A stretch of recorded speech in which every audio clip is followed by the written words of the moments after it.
هەڵبیرانی هێژە، خزمان، دۆستان، خەڵکی خۆراگر و تینووی ڕزگاری کوردستان.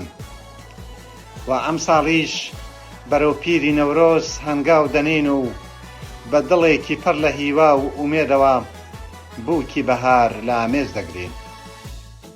لەگەڵ لە هەڵاتنی خۆرەتاوی بەهار و داگیرساندنی ئاگری نەورۆز، دڵی خەڵکی کوردستان جارێکی تر بە هیوا و ئومێدی ئازادی و کۆتایی داگیرکاری گەش و شاد دەبێتەوە. نەورۆز بۆ نەتەوەی کورد تەنها گۆڕانی وەرزی ساڵ نییە، بەڵکو ڕۆژێکی مێژوویی و پیرۆزە کە لە دڵی مێژووی خەبات و ئازادی خوازیدا ڕیشەی داکوتاوە.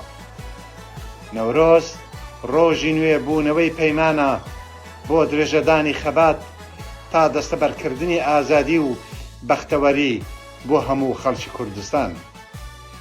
نەورۆز بیرمان دێنێتەوە کە نەتەوەیەک کە لە دڵی مێژوودا ئاگری خەباتی پاراست بێت، هەرگیز ڕووناکی هیوا لەدەست نادات. پیرۆز بێت نەورۆز و ساڵی نوێی 2726 کوردی لە هەمووتان.